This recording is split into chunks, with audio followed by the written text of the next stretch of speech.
এমন তারাবি পড়নেওয়ালা আছে যার তারাবি দিয়ে শুধু রাত জাগরণ হয়, তারাবি দিয়ে কোনো ফায়দা নাই। এমন রোজাদার আছে সারাদিন সে বন্ধু রোজা রাখলো। রোজা মানে কি জানেননি? রোজা মানে হলো বিরত থাকা। কি থাকা? আপনার যে নির্দিষ্ট যে সময় আছে সময়ের মধ্যে কোনো পানাহার করতে পারবেন না, কোনো খাবার পানি স্পর্শ করতে পারবেন না। এই খাবার পানি ত্যাগ করার সঙ্গে সঙ্গে আরেকটা জিনিস আপনাকে ত্যাগ করতে হবে। সেই জিনিসটা হলো স্ত্রীর কাছে যাওয়া যাবে না, স্ত্রী সহবাস করা যাবে না।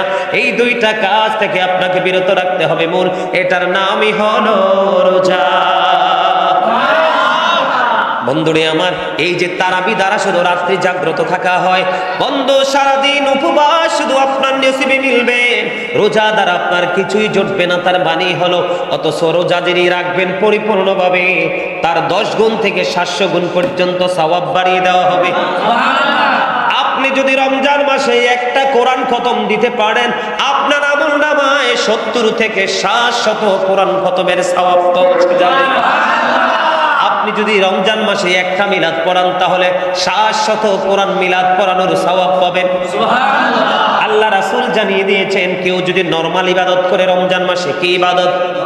ছোটখাটো আমল আমরা করি না, এরকম নরমাল ইবাদত যদি বান্দা করে রমজান মাসে তার আমল নামায় একটা ফরজ আমলের সওয়াব দেওয়া হয়। বন্ধু এই দেবিদ্বার শিবনাপুরের মানুষ, উত্তর পাড়ার মানুষ, আমার নবী জানিয়ে দিয়েছেন রমজান মাসে কেউ যদি একটা ফরজ আমল করে তার আমল নামায় 70টা ফরজ আমলের সওয়াব দেওয়া হয়। হুজুর দিনের বেলা উপবাস থাকলাম, রোজার কোনো সওয়াব পাইলাম না। অথচ আপনি যদি আল্লাহ রাব্বুল আলামিনের আইন মেনে যদি রোজা রাখতে পারেন তাহলে আপনার সকল জীবনের গুনাহগুলি আমার আল্লাহ মাফ করে দেবে। আসল বাড়ি কবর দেশে, মাটি হবে বিছানা। আম্মা সাল্লি আলা সাইয়্যিদিনা মাওলানা মুহাম্মদ ওয়া আলা আলি সাইয়্যিদিনা মুহাম্মদ। মাটির নিচে বাড়ি মোদের, ওই মাটির নিচে মোদের ঘর। এই দুনিয়ার আপন যারা সবাই হবে মোদের পর। আল্লাহুম্মা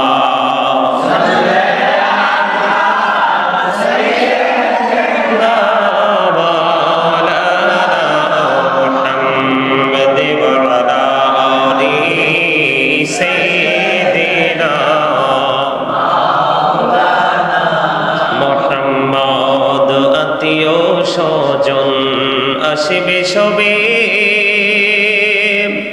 দেখিতে তো মারিলা,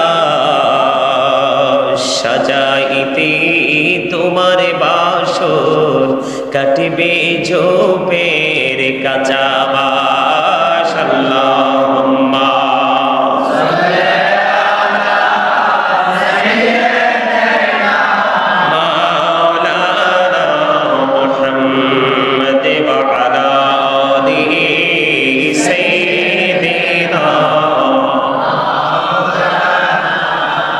মোহাম্মদ কাপড়ের কাপড় পরতে হবে, পরনের কাপড় থাকবে না। ধনী বলো গরিবে বলো আজরাইল কাউকে ছাড়বে না। আল্লাহুম্মা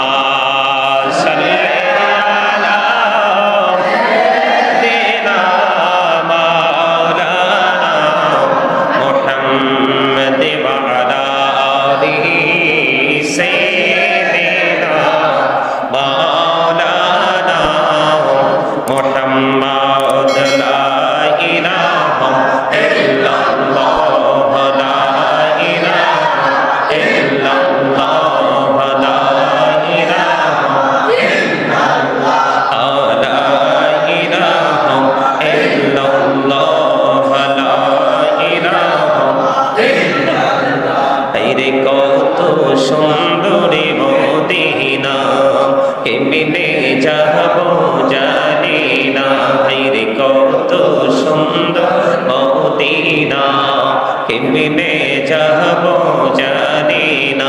হায়রে দয়া করো দয়াল আল্লাহ, দয়া করো নসিব করো মদিনা। লা ইলাহা ইল্লাল্লাহ, লা ইলাহা ইল্লাল্লাহ। হায়রে নামাজ রোজা ছাইরো না, মা বাবাকে ভুইলো না। হায়রে জান্নাত বাসী হইতে চাইলে, জান্নাত বাসী হইতে চাইলে প্রাণ ভরে করো সাধনা। লা ইলাহা ইল্লাল্লাহ, লা ইলাহা ইল্লাল্লাহ, লা ইলাহা ইল্লাল্লাহ, লা ইলাহা ইল্লাল্লাহ, লা ইলাহা ইল্লাল্লাহ, লা ইলাহা ইল্লাল্লাহ মুহাম্মাদুর রাসূলুল্লাহ সাল্লাল্লাহু আলাইহি ওয়াসাল্লাম।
মুহাম্মাদুর রাসূলুল্লাহ সাল্লাল্লাহু আলাইহি ওয়াসাল্লাম।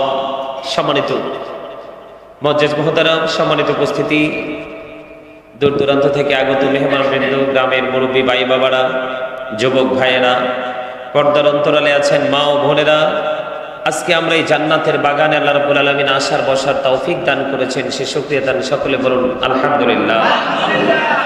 আল্লাহ রাব্বুল আলামিন আমাদেরকে এই জান্নাতের বাগানে আসার বসার তৌফিক দিয়েছেন, তার পাশাপাশি আল্লাহর হাবিবের শানে কয়েক কর্তব্য আল্লাহর জিকির করার তৌফিক আল্লাহ আমাদেরকে দিয়েছেন, সে শুকরিয়া দান সকলে করুন আলহামদুলিল্লাহ। আজকে যারা এই জান্নাতের বাগানে উপস্থিত হয়েছেন, ওলামায়ে কেরাম, দাড়ি পাকা মুরব্বী বাবারা, দূর দূরান্ত থেকে আগত মেহমানবৃন্দ, যুবক ভাইয়েরা, পর্দানিশী আমার মা বোনেরা, সকলের প্রতি আমার আন্তরিক সালাম। আসসালামু আলাইকুম ওয়া রাহমাতুল্লাহি ওয়া বারাকাতুহু। আপনারা সবাই মাহফিলে আসতে পেরে বসতে পেরে খুশি না? খুশি। আমরা যারা সত্যিকার অর্থে যারা ঈমানদার, আল্লাহ রাসূলের পাগল যারা, গুনাহ থেকে মুক্তি যারা পেতে চাই, সকলের মনের মধ্যে কিন্তু আলাদা একটা উল্লাস আমাদের মধ্যে কাজ করতেছে, ঠিক না? কেন? আসছে মাহে রমজান। এই মাসটা আল্লাহ রাব্বুল আলামিন আমাদের জন্য বরাদ্দ করে দিয়েছেন। কার জন্য? আমাদের জন্য। আল্লাহ রাসূল বলেছেন, শাবানু শাহরি, শাবান আমার মাস, আর রজবু শাহরুল্লাহ, রজব হলো আল্লাহর মাস, আর রমাদানু শাহরু উম্মতি, রমজান মাসটা আমার উম্মতের মাস। আর জোরে সুবহানাল্লাহ। এই আমি কিন্তু তোমাদেরকে 2-3 বার কিন্তু ইশারা দিছি, দরজাটা ছেড়ে তোমরা এই পাশে আসো, এদিকে জায়গা নাই, এদিকে আসো আসো আসো, তোমরা আসো। এই যে ওই পাশটা ভারী করতে করতে তোমরা এই যে একদম খাটিয়া পর্যন্ত চলে গেছো, একজন একজন করে আসবে মানুষ, তোমরা উপর দিয়ে তোমাদেরকে টপকে টপকে যাবে, তোমরা এদিকে চলে আসো না। এই পাশে তো কত সুন্দর জায়গা, এদিকে চলে আসো, আসো সবাই চলে আসে এই পাশে। এই যে জায়গাটা খালি আছে এই দিকটা একবারে ফ্রি রাখো। এই তো এদিক দিয়ে বসো, এই জায়গাটা কত সুন্দর ফ্রি জায়গা, এখানে ইয়েটাও সুন্দর, এদিকে আসো, তোমরা এসে বসো। তোমরা আলোচনা শোনার জন্য আসছো না? সবাই আলোচনা শোনার জন্য আসেন নাই? তো যেহেতু আসছেন তো সবাই তো বেনিফিট বেশি চায় না? প্রত্যেকটা জায়গায় চাকরি করলে বেতন বেশি চায়, পরীক্ষা দিলে ভালো নাম্বার চায়, ঠিক না? রাস্তায় হাঁটতে গেলে ভালো রাস্তা চায়, ঠিক কি না? সমাজের সবগুলো যেইভাবে মানুষগুলো বিলাসবহুল ভাবে জীবনযাপন করে তার চাইতে ব্যতিক্রম বিলাসী জীবন সবাই চায়, চায় না? কিন্তু আমলের ক্ষেত্রে কেন মানুষ পিছিয়ে থাকতে চায়? এটা মানুষের একদম বোকার মতো কাজ। এটা ইসলাম সম্পর্কে, দিন সম্পর্কে, দুনিয়া এবং আখেরাতের মধ্যে যে একটা বৈষম্য, একটা ডিস্টেন্স, একটা পার্থক্য আছে, সেই পার্থক্য না করতে পারার কারণেই কিন্তু আজকে আমরা দিনের কাজে পিছিয়ে দুনিয়ার কাজে এগিয়ে। দুনিয়ার কাজে যারা এগিয়ে থাকবে আল্লাহ রাব্বুল আলামিন তাদের জন্য ওয়াজ করে দিয়েছেন, ওয়ামাল হায়াতুদ দুনিয়া ইল্লা মাতাউল গুরুর। সূরা আলে ইমরানের 185 নম্বর আয়াত। আল্লাহ রাব্বুল আলামিন বলেছেন দুনিয়ার জীবনটা একেবারে ধোঁকা, একটা প্রতারণা ছাড়া কিছুই না। তাহলে আমরা দুনিয়াকে আমরা কি করতে হবে? দুনিয়ার সময় দুনিয়াকে আমরা আপন করে কাছে পাবো, আপন করে কাছে রাখার চেষ্টা করব, কিন্তু আমাদের মূল লক্ষ্য থাকবে আমরা পরকাল নিয়ে, ঠিক কিনা বলেন? কারণ আমাদের ফিউচারটা হলো সবচেয়ে বড়, কারণ ওখানে একবার মানুষ চলে গেলে আর ফিরতে পারবে না, একবার মানুষ মারা গেলে আর জীবন পাবে না, ঠিক কিনা বলেন? সুযোগ আছে আরো জোরে? মানুষ একবারই বাঁচার সুযোগ, দ্বিতীয়বার আর বাঁচতে, মরতে, পালাতেও সুযোগ আছে? নেই। সম্মানিত উপস্থিতি, আমি আজকে আপনাদের কাছে আলোচনা শোনানোর জন্য আসছি। আজকের এই পরিবেশটা পুরো প্রতিকূলে, কিন্তু আমরা সবাই জান্নাতের বাগানে।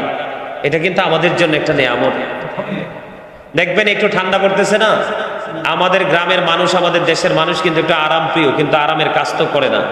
এখানে ওটা ঠান্ডা পড়ে না, ল্যাপ কম্বল মুড়ি ঘুমাবে, ভালো মন্দ খাবে, টিভির সামনে শুয়ে শুয়ে অথবা মোবাইল নিয়ে রং তামাশা করবে। এটার নাম জীবন নয়, এটা জান্নাতের বাগান। কিছুক্ষণ পরেই কিন্তু প্রোগ্রাম শেষ হয়ে যাবে। হয়তো আজকেরই প্রোগ্রাম আপনার আমার জন্য নাজাতের উসিলা হতে পারে, পারে না? অবশ্যই পারে। আমরা যদি সেই লক্ষ্য নিয়ে বসি তাহলে আমরা অবশ্যই সফলতা অর্জন করব। কিন্তু আমাদের লক্ষ্যই যদি না থাকে তাহলে পৌঁছাবো কোথায়? স্বপ্নই যদি না থাকে পূরণ হবে কি? কথা বলেন না কেন? আপনার তো সব কিছু নিয়ে একটা চমৎকার একটা ভাবনা থাকতে হবে, তাই না? তা আমরা সারা বছর অন্যায় করেছি, অপরাধ করেছি। কি করেছি? অন্যায় করেছি, অপরাধ করেছি। এই অপরাধ থেকে মুক্তি পাওয়ার জন্য চমৎকার একটা সুযোগ হলো মাহে রমাদান। প্রথম ভাগ রহমত, প্রথম 10 দিন, দ্বিতীয় 10 দিন মাগফিরাত, তৃতীয় 10 দিন নাজাত, শান্তি আর শান্তি, শান্তি আর শান্তি, ঠিক কিনা বলেন? শান্তির কাজটা তো আমাদের কি করতে হবে, তাই না? আল্লাহ রাসূল কি সুন্দর করে বলেছেন, শাবান ও শাহরি, শাবান হলো আমার মাস, রজব শাহরুল্লাহ, মেরাজের মাসের কথা বলছেন। রজব মাস আল্লাহর মাস, রমাদান ও শাহরু উম্মতি, রমজান মাসটা আমার উম্মতের জন্য বরাদ্দ, এটা আমার উম্মতের মাস। জোরে বলেন সুবহানাল্লাহ। আমি যখন দুরূদ পড়ছি, জিকির করছি, অনেকে চুপ করে বসে আছিলেন, আবার অনেক চেয়ে প্রাণ খুলে দুরূদ জিকির করছেন। জবান বন্ধ রাখার মানে কি? বোবা। কি আপনাকে তো জবান আল্লাহ বোবা থাকতে দেয়নি। আপনারা খেয়াল করেন নাই, আপনারা ওয়াজ মনে রাখেন নাই। আমি কিন্তু আস্তে আস্তে হুজুরের ওয়াজ কিন্তু ঠিকই শুনছি। হুজুরের ওয়াজের দিকে আমার ঠিকই খেয়াল ছিল। আপনারা শ্রোতা ছিলেন ঠিকই, কিন্তু মন আপনাদের ওয়াজে ছিল না। আর না হয় আমি দুরূদ যখন পড়ছি আপনারা প্রাণ খুলে দুরূদ পড়ার কথা। নবীর কথা শোনার পরেও, নবীর দুরূদ পড়ার পরেও জবান বন্ধ রাখবেন। সেই ব্যক্তির কথা শুনে নবী ধ্বংসের যখন খবর হলো তখন নবী বলছে আমিন। তার ধ্বংস নবী কামনা করেছেন। কি করেছেন? এটা কার ওয়াজ? আমার আগে যিনি আলোচনা করেছেন আপনাদের এই দেবিদ্বারের একজন নুরানি মানুষ, ঠিক কিনা? আমি শুনেছি যে এখানে নাকি সিনেমা হল করার জন্য কি হয়েছিল, অবকাঠামো নির্মাণ করা হয়েছিল, কিন্তু সেখানে আর সিনেমা হল হয়নি, সেখানে হয়েছে নবীর প্রেমের বাগান মাদ্রাসা। কেমন আলেম হলে, কেমন নবীর প্রেম থাকলে, কেমন আল্লাহর প্রেম থাকলে এই নষ্ট জিনিসকে ধ্বংস করে দিয়ে নূরের আলো ছড়িয়ে দেওয়ার জন্য এই ভবনকে কাজে লাগাতে পারে, এটা বিশাল কিছু না? আর জোরে বলেন, কথা বলেন না কেন? কথা না বললে তো কৃপণ। বলে না হুজুর আমরা কৃপণ না, আমরা ভালো মানুষ। তাহলে কথা বলেন না কেন? তাহলে কি অহংকার করতেছেন? অহংকার তো মোটেই শোভা পায় না। আপনি কতদিন, কত ঘন্টা, কত সময় পৃথিবীতে থাকবেন সেটাই তো আপনার জানা নাই, তারপরে পাওয়ার দেখেন কি নিয়ে? একটা সেকেন্ডের গ্যারান্টি পৃথিবীর কোন মানুষের কাছে আছে? তাহলে আপনি কিসের অহংকার, কিসের গেটা? অহংকার করা কার সাজে? একমাত্র আল্লাহ। কার? তিনি অদ্বিতীয়, উনি লা শারীক, উনি আহা, ওনার কোনো ক্ষয় নেই, বিনাশ নেই, মরণ নাই, ঠিক কিনা? সম্মানিত উপস্থিতি, আমি সেই দিকে যেতে চাই না। আপনাদের সামনে আমি যতটুকু আলোচনা করব আপনাদের কাছ থেকে আমি রিটার্ন একটু অ্যাকশন টু রিঅ্যাকশন। কথা বলেন না কেন? আমি কথা বলবো, মাঝে মাঝে আপনারা একটু আমার কথায় সাড়া দিবেন। রাজি আছেন না? কারণ এখানে আমরা ঢুকেছি গুনাহ নিয়ে, বের হব নিষ্পাপ হয়ে। সেই লক্ষ্য যদি কোনো মুসল্লির না থাকে তাহলে তার আশায় বসায় কোনো লাভ নাই। আপনার আমার মধ্যে পানির পিপাসা লাগলে পানি যেমন আমাদের জীবনে বেশি প্রয়োজন, ঠিক এই রকম একটা নেশা থাকতে হবে। জান্নাতের বাগানে যাচ্ছি, জান্নাতি মেহমানদের সাথে আমাদের দেখা হবে, সাক্ষাৎ হবে, তাদের সংস্পর্শে থেকে আল্লাহ রাসূলের প্রেমের উজ্জ্বল দৃষ্টান্ত স্থাপন করে আমরা যেন গুনাহগুলি থেকে মুক্তি পেয়ে যেন আমরা বের হতে পারি, সেই টার্গেট আমাদের থাকতে হবে। ঠিক কিনা বলেন? বন্ধুরে আমার, রমজান মাস কার মাস? আমরার মাস। ওয়াজ দিয়ে ভুলে যান 1 মিনিট 5 মিনিট পরে, আজকে ওয়াজ করে গেলে রমজান পর্যন্ত মনে থাকবো নি? আমার তো সন্দেহ হয়, ঠিক কিনা? রমজান মাস কার? আমরা উম্মতের খবর দিয়েছেন আপনার আমার নবী। আল্লাহ রাব্বুল আলামিন কোরআনে বলেছেন, ইয়া আইয়ুহাল্লাযীনা আমানু কুতিবা আলাইকুমুস সিয়ামু কামা কুতিবা আলাল্লাযীনা মিন ক্বাবলিকুম লাআল্লাকুম তাত্তাকুন। আল্লাহ বলেছেন ইমানদারগণ, কোন মুনাফিক, কোন বেঈমানকে আমার আল্লাহ ডাক দেয়নি। আল্লাহ ইমানদারকে ডাক দিয়েছেন ইয়া আইয়ুহাল্লাযীনা আমানু। আমার আল্লাহ ইমানদারদেরকে ডেকে বলেছেন, ইমানদারেরা তোমাদের উপর রোজা আমি আল্লাহ ফরজ করে দিয়েছি, যেমনি তোমাদের পূর্বপুরুষের উপর ফরজ করা হয়েছিল। কেন গো ফরজ করা হয়েছিল? যেন তোমরা আল্লাহওয়ালা হতে পারো। ওয়াজ করে কে? আল্লাহ। বলো হুজুর আল্লাহওয়ালা কেমন করে হব? আল্লাহওয়ালা হওয়ার জন্য তো অপশন লাগবে, অপশন আমার আল্লাহ দিয়ে দিয়েছেন। বন্ধু, পৃথিবীর বুকে মানুষের আমল করার ক্ষেত্রে সবচেয়ে বড় প্রতিবন্ধকতা হলো শয়তান। ইমানদার কোনো ভালো কাজ করতে গেলে তাকে উল্টো দিকে নিয়ে যায়। বর্তমানে দেখবেন ভালো কাজের দিকে 2-4 জন মানুষ আর 1999 জন উল্টা দিকে। কারণ এটাই কিয়ামতের আলামত। বাঙালি হচ্ছে হুজুকে বাঙালি। একদিকে যখন 10 জন দেখবে, শেষে কি আছে সেটা যাচাই করে না, 10 জন যেই দিকে সেই দিকে যায়, কিন্তু যাইয়া দেখে ঘোড়ার ডিম। আর যেটা একদিকে একলা পথে একটা হাঁটে, ওটা সামনে গিয়ে দেখে সোনার খনি। বন্ধুরে আমার, বন্ধু দলবদ্ধ হয়ে যাওয়া যাবে না যদি রং হয়। শয়তান বন্দার, আমরা যারা ইমানদার আমাদের চিরশত্রু হলো শয়তান। আল্লাহ রাব্বুল আলামিন একবার স্পষ্ট করে বলে দিয়েছে, ইন্না কাইদা শাইতানি কানা দাঈফা, শয়তান ডিসিপশন ইজ ভেরি উইক। আল্লাহ বলেছেন শয়তানের ধোঁকা ইমানদারের জন্য একেবারে দুর্বল। যেমন আজকে আপনারা যারা জান্নাতের বাগানে, অনেকেই জান্নাতের বাগানে আসেনি, তারা ঘরে বসে আছে, বাড়িতে বসে আছে। বন্ধু, তাদেরকে শয়তান আক্রমণ চালিয়েছে, শয়তানের ধোঁকায় পড়েছে। আপনারা শয়তানের এই অপকৌশল ছিন্ন করে জান্নাতের বাগানে এসেছেন। এটাই হলো মুমিনদের পরিচয়। আর জোরে বলেন না সুবহানাল্লাহ। সুবহানাল্লাহ বললে কি লস হয়? বলেন না কেন? কয় কোটি টাকা জমাইছেন আজরাইলকে ম্যানেজ করার জন্য? আসেনি? বিল্ডিং এ শক্ত দরজা লাগাইছেন, আজরাইল ঢুকতে পারবে না। আজরাইল যখন আসবে বলবে just time, no complain, no argument, কোন তর্ক বিতর্ক চলবে না। 1 সেকেন্ডের মধ্যে হৃদয় ছিঁড়ে তোমার দেহ থেকে তোমার আত্মাটাকে ছিনিয়ে নিয়ে যাবে। তখন তোমার নামের আগে যুক্ত হয়ে যাবে একটা শব্দ, মরহুম। ঠিক না? এই জন্য তুমি মরার আগে বাজার করো ভালো করে। কি করে? ভালো করে বাজার করো। বলে হুজুর বাজারটা কি? আল্লাহ রাব্বুল আলামিন বলেছেন ফাযকুরুনি আযকুরুকুম। আল্লাহ বলেছেন remember me then I will remember you. তোমরা আমাকে স্মরণ করো, আমি তোমাদেরকে স্মরণ করব। স্মরণের আরবি হলো জিকির, ইংলিশ হলো রিমেম্বার, বাংলা হলো স্মরণ করা। ঠিক কিনা বলা? আর জোরে হুজুর কেমনে জিকির করব? ফাযকুরুল্লাহ কিয়ামান, তুমি দাঁড়িয়ে জিকির করো, কুউদান বসে জিকির করো, আলা সুনুবিকুম শুয়ে শুয়ে জিকির করো। তারপরেও জিকির থেকে দূরে থাকা যাবে না। জিকির অন্তর দিয়েও করা যায়, জবান দিয়েও করা যায়। নবী বলেছেন অন্তর এবং জবান দুইটো মিলে যেটা জিকির করা হয় সেই জিকির হলো সবচেয়ে উত্তম জিকির। জোরে জোরে কোন সুবহানাল্লাহ, জোরে সুবহানাল্লাহ, সুবহানাল্লাহ, আলহামদুলিল্লাহ, আল্লাহু আকবার, লা ইলাহা ইল্লাল্লাহ। এগুলাই তো আল্লাহর জিকির। সৎ কাজের আদেশ দেওয়া, অসৎ কাজের জন্য নিষেধ করা, এগুলাই বন্ধু আল্লাহর জিকির। আর জোরে কন্যা, আল্লাহ আমাদের উপর রোজা ফরজ করেছেন। রোজা হলো ফরজ, রোজা অস্বীকারী হলো বন্ধু কাফের। রোজা ইচ্ছে করে যারা বর্জন করবে তারা হলো বন্ধু ফাসিক, পথভ্রষ্ট। নাউজুবিল্লাহ বলে।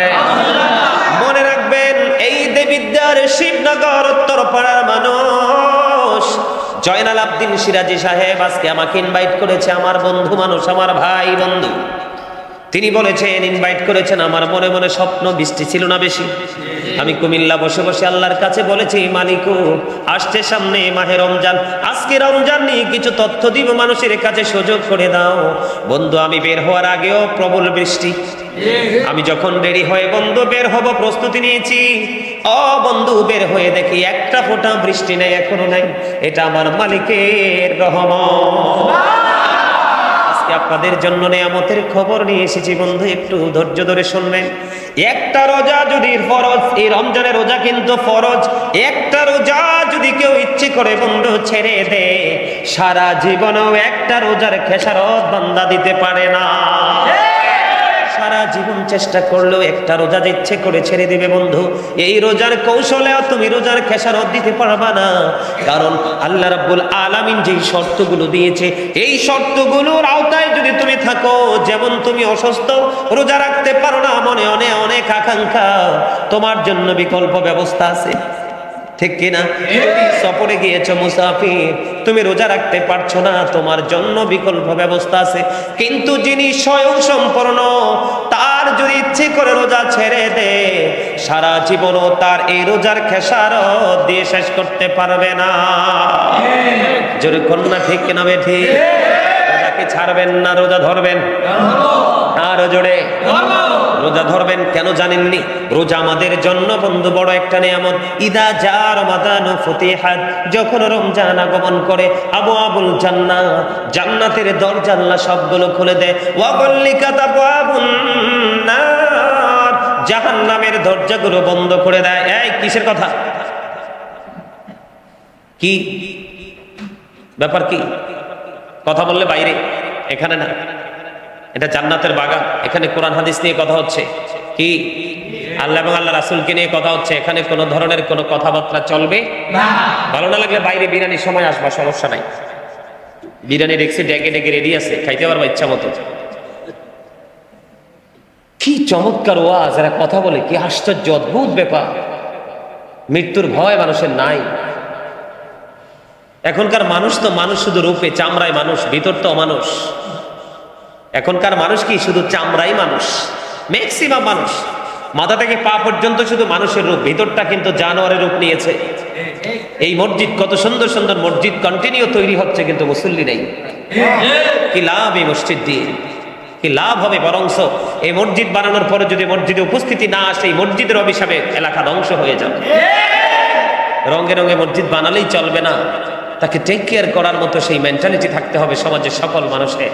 কারণ আপনার পেটে খিদা লাগলে যেমন খাবার লাগে, মসজিদের খিদা হলো মুসল্লি, মুসল্লি আসলে মসজিদ পরিপূর্ণ। বন্ধুরে আমার, ভাই বাবারা, তোমাদেরকে বলছি হৃদয়ে খুলে শোনো। আল্লাহ বান্দার জন্য কত সুন্দর সুযোগ দিয়েছেন। আল্লাহ ইমানদারদেরকে ডাক দিয়েছেন, কোন মুনাফিকরে নয়, কোন বেঈমান কাফের মুশরিককে নয়। ইমানদারের কাছে ওয়াজ মজা লাগবে, মুনাফিক কখনোই সইতে পারবে না। আল্লাহ রাব্বুল আলামিন কত চমৎকার ভাবে বলেছেন, আমি তোমাদের জন্য রোজা ফরজ করেছি। তোমাদের পূর্বপুরুষ যারা ছিল তাদের জন্য ফরজ করেছিলাম। কেন গো? যেন তোমরা আল্লাহওয়ালা হতে পারো, আল্লাহর দিদার প্রাপ্ত বান্দা হতে পারো। আল্লাহর দিদার প্রাপ্ত মানুষ অন্য মাসে আমল করতে পারে না, কারণ শয়তানকে আল্লাহ ছেড়ে দিয়ে রেখেছে। কিন্তু বন্ধু, রমজান মাসটা ইমানদারের জন্য কত বড় নিয়ামত। আল্লাহ রাব্বুল আলামিন জানিয়ে দিয়েছেন, ইদা জা রমাদানু ফুতিহাত, যখন রমজান আগমন করে আবওয়াবুল জান্নাহ, জান্নাতের দরজাগুলো খুলে দেওয়া হয়। ওয়া গুল্লিকাত আবওয়াবুন নার, জাহান্নামের সবগুলো দরজা বন্ধ করে দেওয়া হয়। ওয়া সুফিদাতি শায়াতিন, শয়তানকে বন্দী করে দেওয়া হয়। জোরে জোরে বলেন না সুবহানাল্লাহ। এটাকে আমরা উম্মত হিসাবে, বান্দা হিসাবে আমাদের জন্য নিয়ামত কিনা? আর জোরে নিয়ামত কিনা? বন্ধুরে আমার, নিয়ামত কত দেখেন। বছরের শুরু থেকে শেষ পর্যন্ত শুধু জান্নাতকে সাজানো হয় শুধু রোজাদারদের জন্য।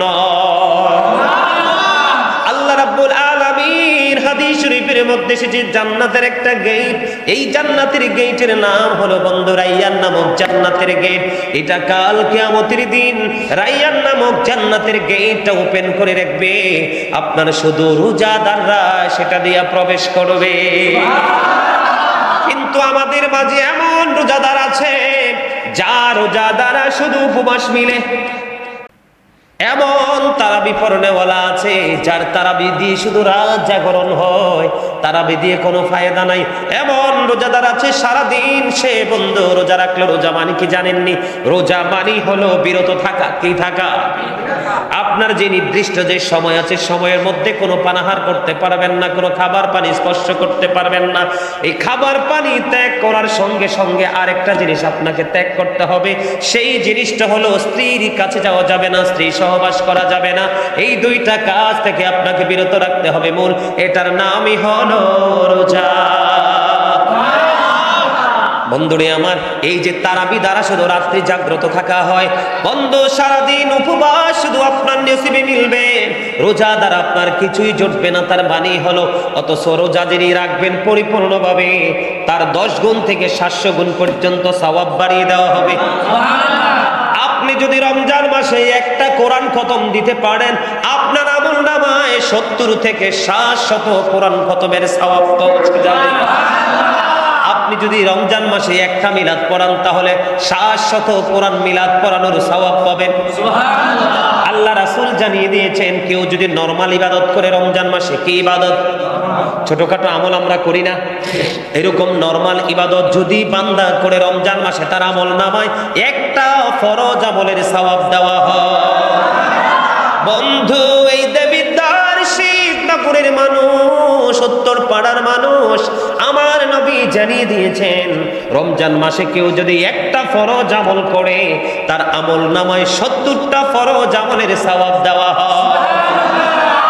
হুজুর, দিনের বেলা উপবাস থাকলাম, রোজার কোনো সওয়াব পাইলাম না। অথচ আপনি যদি আল্লাহ রাব্বুল আলামিনের আইন মেনে যদি রোজা রাখতে পারেন, তাহলে আপনার সকল জীবনের গুনাহগুলি আমার আল্লাহ মাফ করে দেবে। বলে হুজুর, দিনের বেলা শুধু উপবাস মিলল, তার কারণ কি? এই কি হইছে? আসার দেব, আসার ছিল, আসার একবারে আসার দেব মাথার উপর উঠাইয়া। কি হাসতে জানো? চুপ করে থাকতে জানো না? বাইরো, যাও বাইরো, বিরিয়ানির সময় বাজাও।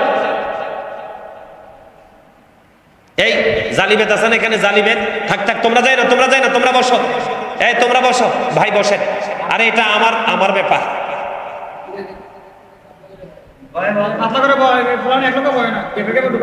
এটি মরলেও তো এক লোকে বাড়ি দেন জানে, হ্যাঁ কার্য করবো, ঠিক না বলে? এদেরকে একটু শক্ত ভাষায় শাসন করতে হয়, নাইলে এরা কথা শোনে না, ঠিক কিনা? কারণ এটি লগে লগে শয়তান ঘুরে, আর কদিন পরে আল্লাহ শয়তান বন্দি করে ফেলবে, আর এরা দুষ্টামি করবে না, ঠিক কিনা বলেন? আরে জোরে আমার দিকে তাকান। এই যে সারাদিন আপনি উপবাস রইলেন কিন্তু বেনিফিট পাইলেন না, তার কারণ কি জানেন? প্রত্যেকটা কাজের একটা সিস্টেম আছে, আদব আছে। ঠিক আপনি রোজা রাখার পরে রোজার প্রতি শ্রদ্ধাশীল এবং আদব দেখাবেন কিভাবে জানেন? কারো গীবত বলবেন না, কারো গীবত বলবেন না, কাউকে গালি দিবেন না, সুদ ঘুষ সিটারি বাটপারের মধ্যে কোনো টাকা উপার্জন করে কোনো খাবার খাবেন না। কোনো খাবার যদি আপনারা খান, তাহলে আপনি দিনের বেলা কি করলেন? আপনারা দিনের বেলা শুধু উপবাস রইলেন, রোজা দিয়ে আপনি কোনো বেনিফিট পাবেন না। অথচ বন্ধু আব্দুল্লাহ ইবনে আমর রাদিয়াল্লাহু তাআলা আনহু থেকে হাদিস কানা বর্ণিত, আমার নবী বলে দিয়েছেন রোজা কাল কিয়ামতের দিন আল্লাহ রাব্বুল আলামিনের দরবারে দরখাস্ত করবে, মনিব মনিব আমি রোজার কারণে তোমার বান্দা পুরো দিন সে তোমার যে আইন ছিল সে আইন মেনে সব কাজ থেকে বিরত ছিল, খাবার দাবার স্ত্রী সহবাস অন্যায় করা থেকে আমি রোজা তাকে বিরত রেখেছিলাম। আপনারা জানেন না রাতের বেলা তারাবি হবে কি হবে না? আপনারা তারাবি 8 রাকাতের পক্ষে না 20 রাকাতের? 8 রাকাতওয়ালা আছেন না? আছেন? 8 রাকাতওয়ালা যেটা আছে এটার কপাল 100% পোড়া। সাহাবীরা দামি না আমরা দামি? কথা কন না কেন? সাহাবীদের সাথে কোনোভাবে আমাদের তুলনা হয়নি।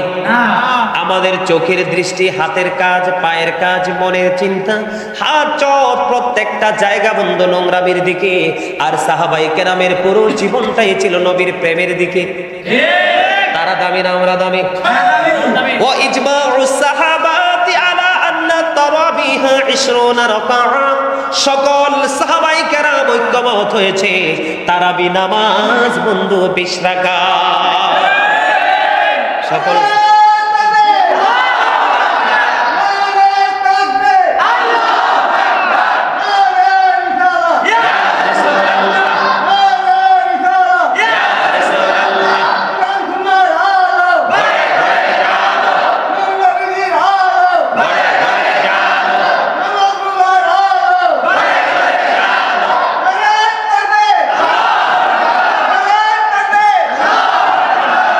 শেখের মনে জ্বালা উঠছে, মিটাক না একটু, আমরা ধৈর্য ধরে, কি হয়েছে ঠিক না?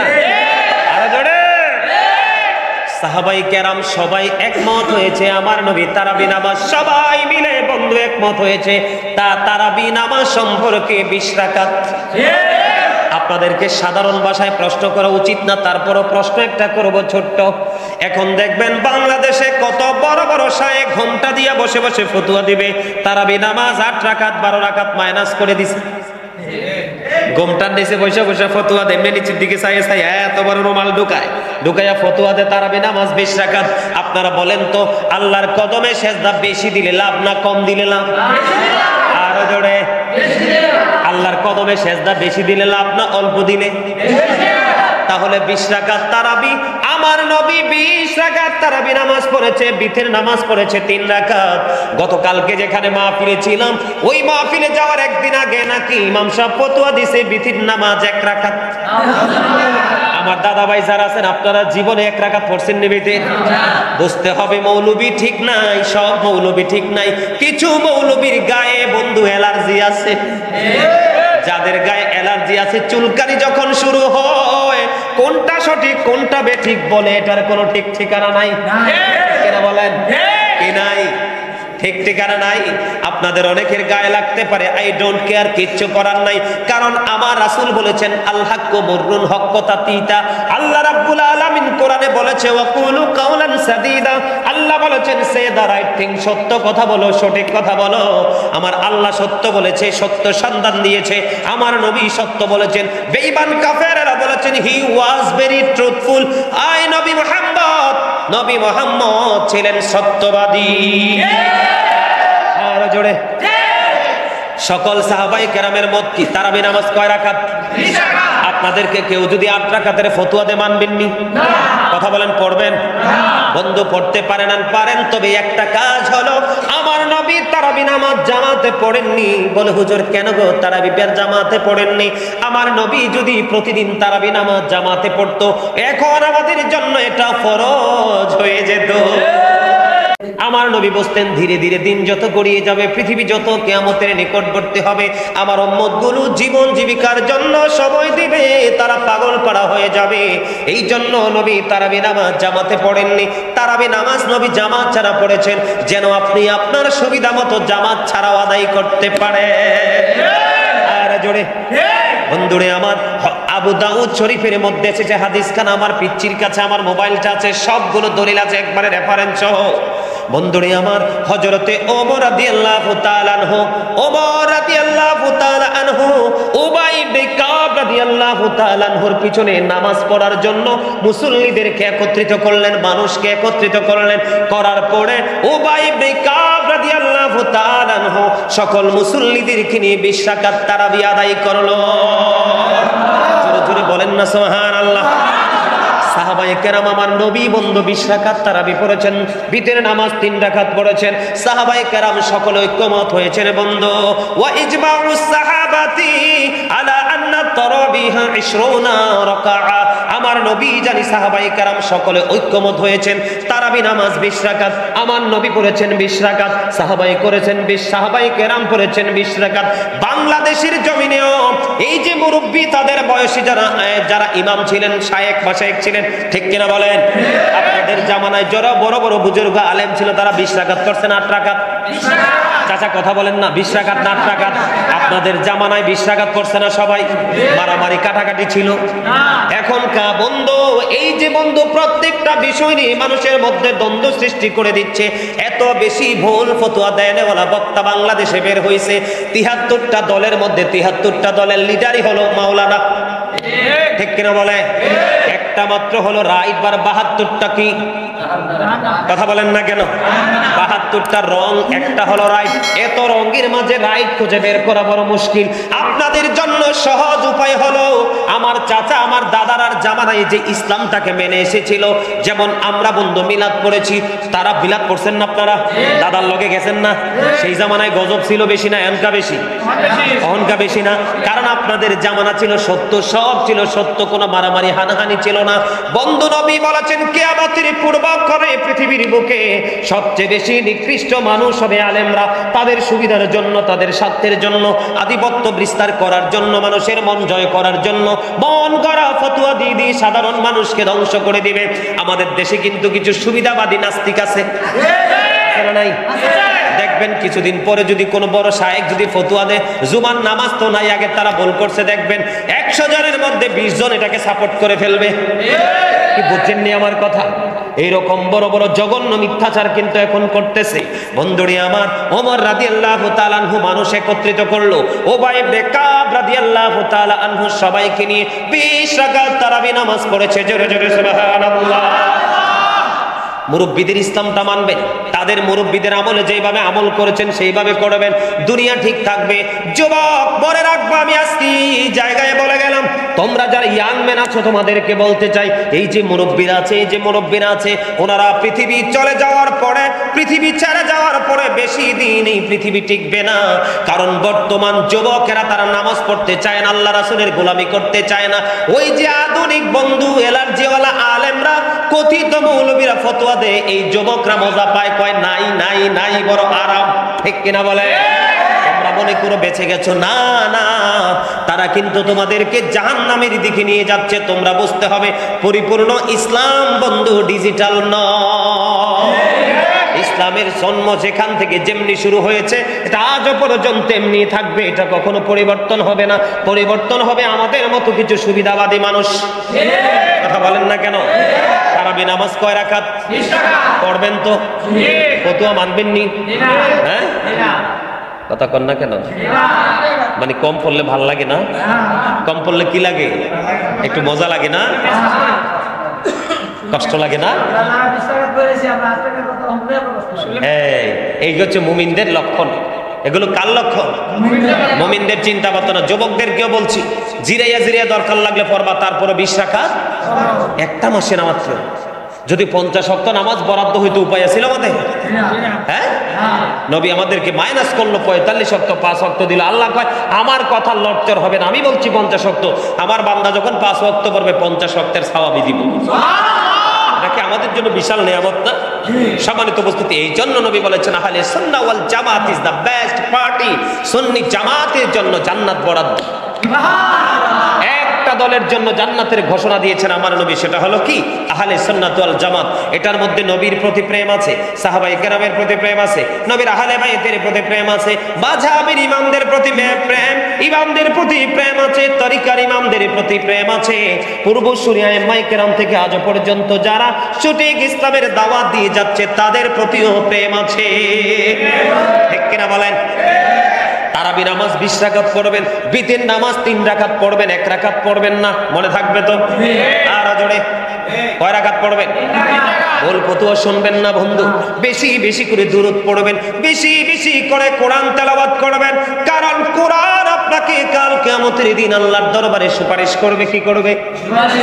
রোজা বলবে, আল্লাহ গো আমি রোজা তোমার বান্দাকে এই কাজগুলো থেকে বিরত রেখেছি, আমার দোয়া কবুল করো। কোরআন আল্লাহর দরবারে দরখাস্ত করবে, আল্লাহ গো তোমার এই বান্দাকে আমি কোরআন রাতের বেলা জাগ্রত থাকতে বাধ্য করেছি। আমার নবী বলেছেন এই রোজা এবং কোরআনের দরখাস্ত আমার আল্লাহ কবুল করে নিবে।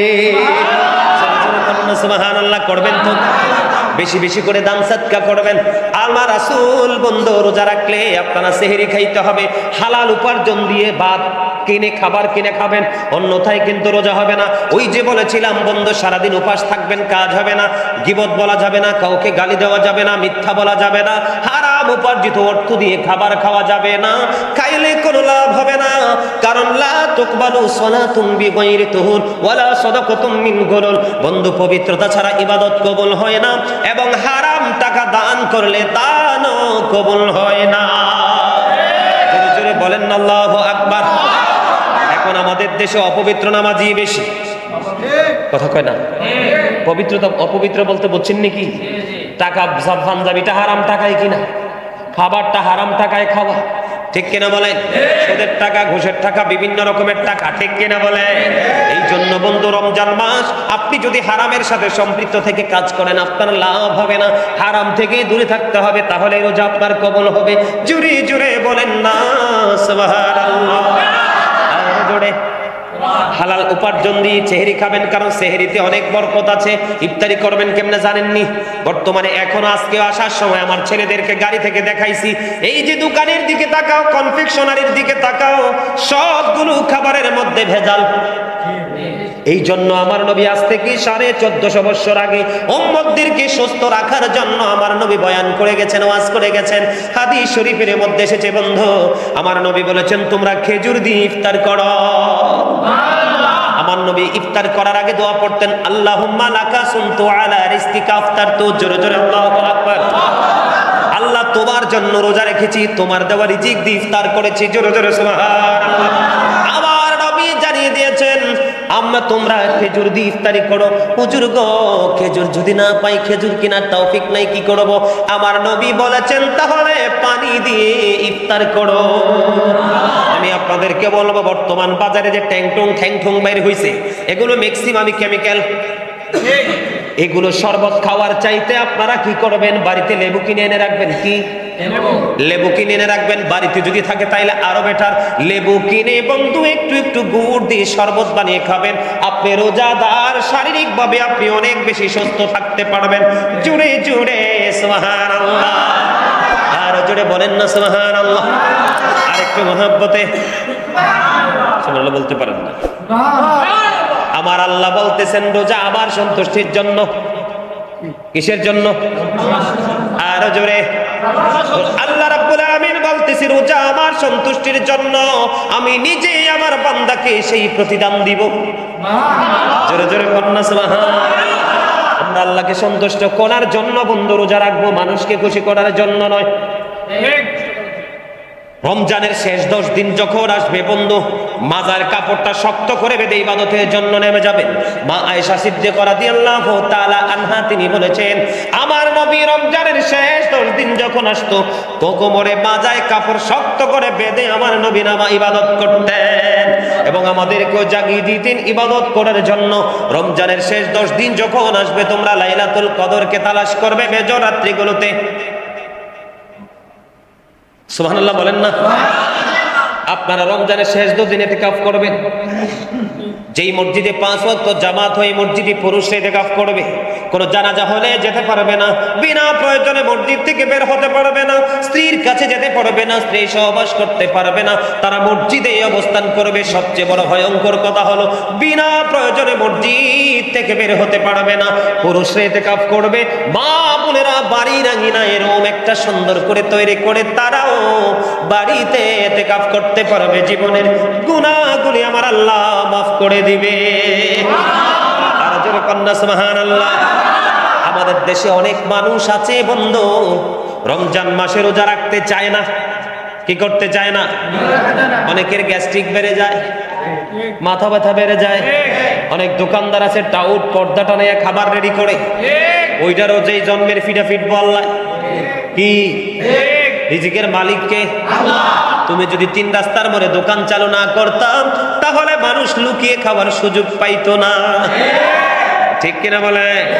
মদের দোকানে যদি মদ বিক্রি না হয় তাহলে মদ যারা খায় তারা কিনতে পারতো। ইয়াবার দোকানে যদি ইয়াবা বিক্রি না করে তাহলে কখনো ইয়াবা খাওয়া সম্ভব না। এইগুলোর জন্য ওই অপরাধী কিন্তু এই মানুষগুলো হবে বন্ধু। আমি আপনাদেরকে একটা ব্যতিক্রম একটা আলোচনা শোনাবো, ব্যতিক্রম আলোচনা। আমাদের দেশে কিন্তু অনেক মানুষ এই বন্ধু রোজার কাফারা কাজা কিভাবে আদায় করতে হয় জানে না। আছে না নাই? অনেকেই জানে না, ম্যাক্সিমাম লোকই জানে না বন্ধু। আমি আপনাদেরকে আজকে বলে দেব বন্ধু। হযরত ওমর রাদিয়াল্লাহু তাআলা আনহু থেকে হাদিস খানা বর্ণিত। ও বন্ধু, আপনাদের জন্য কাজ হলো, যিনি বৃদ্ধ হয়ে গেছেন, রোজা রাখতে পারছেন না, এই রোজা 1 মাস রাখতে পারলেন না, ধরেন বিগত দিনে বিগত বছরগুলোতে 1 মাস রোজা রাখতে পারলেন না, কি করতে পারলেন না? জোরারা রোজা রাখতে পারলেন না, আপনি এটার কাফারা দিতে হবে। কি দিতে হবে? আপনি চলে গেলেন, ধরেন মুরব্বী আপনার বাবা দাদা আপন স্বজন চলে গেল, এখন ফরজ রোজা একটা ভাঙলে বন্ধ সারা জীবনে যেটার খেসারত হয় না, এই রোজার কাফারা আপনি কেমন করে আদায় করবেন? আমার নবী শিখিয়ে দিয়েছেন, তুমি তোমার ওয়ারিসকে বলে যাও তোমার পক্ষ থেকে যেন ফিদিয়া আদায় করা হয়। বন্ধু, একটা রোজার বিনিময় ও বন্ধু একটা মিসকিনকে 2 বেলা খাওয়াইয়া দিতে হবে। একটা রোজার বিনিময় 2 বেলা খাওয়াতে হবে। তাহলে 30টা রোজার ক্ষেত্রে 60 জন মিসকিনকে 2 বেলা কি করতে হবে? আমি আপনাদেরকে একটা হাদিস শরীফ শোনাই, আপনারা ক্লিয়ারলি বুঝতে পারবেন। হযরত আবু হুরায়রা রাদিয়াল্লাহু তাআলা আনহু থেকে হাদিসখানা বর্ণিত। বন্ধুরে আমার, তিনি কি করলেন? দৌড়ে চলে গেলেন আমার নবীর কাছে। আমার নবীর কাছে দৌড়ে গিয়ে বললেন, ইয়া রাসূলুল্লাহ, ইয়া হাবিবাল্লাহ, নবী গো, আমি ধ্বংস হয়ে গেছি, আমি ধ্বংস হয়ে গেছি। কি করেছো তুমি ধ্বংস হয়ে গেছো? হযরত আবু হুরায়রা রাদিয়াল্লাহু তাআলা আনহু বলছেন, আমরা নবীর দরবারে উপস্থিত ছিলাম। কি ছিলাম? উপস্থিত ছিলাম। কয় আমি ধ্বংস হয়ে গেছি গো নবী। কি ধ্বংস হয়ে গেছো? তিনি বলতেছেন, আমি রোজা রাখা অবস্থায় যে সময় স্ত্রীকে টাচ করা যাবে না, রোজা রাখা অবস্থায় আমি আমার স্ত্রীকে সহবাস করে ফেলেছি। আল্লাহু আকবার বলেন না? স্ত্রী সহবাস করে তিনি বন্ধু কি হয়ে গেলেন? আতঙ্কিত হয়ে গেলেন, ভয় পেয়ে গেলেন, নবীর দরবারে চলে গেলেন। যাওয়ার পরে আমার নবী বললেন, তোমার কি কোনো গোলাম আছে যেটাকে আজাদ করে দিতে পারবে? ইয়া রাসূলুল্লাহ, আমার কোনো গোলাম নাই। কি নাই? আমার কোনো গোলাম নাই। আমার নবী বললেন, তুমি কি একটানা 2 মাস রোজা রাখতে পারবে? তিনি বললেন, ইয়া রাসূলুল্লাহ, আমি সেই রোজা রাখার ক্ষমতা নাই। আমার নবী বললেন, তুমি কি 60 জন মিসকিনকে 2 বেলা খাওয়াতে পারবে? কয় বেলা? 2 বেলা। কয় রাসূল গো, আমি সেটাও করতে পারবো না। এবার আমার নবী বললেন, তুমি এখানে বসো। কি করো? বসো। এখানে বসো। বসার পরে আমার নবী ভিতরে গেলেন, ভিতরে গিয়ে 1 জুড়ি খেজুর নিয়ে আসলেন। এসে বললেন, লোকটা কোথায়? তিনি বললেন, ইয়া রাসূলুল্লাহ, আমি এখানে। এবার আমার নবী তাকে খেজুরগুলো দিলেন, দিয়ে বললেন, তুমি এগুলো দান করতে থাকো। ইয়া রাসূলুল্লাহ, কাকে দান করব?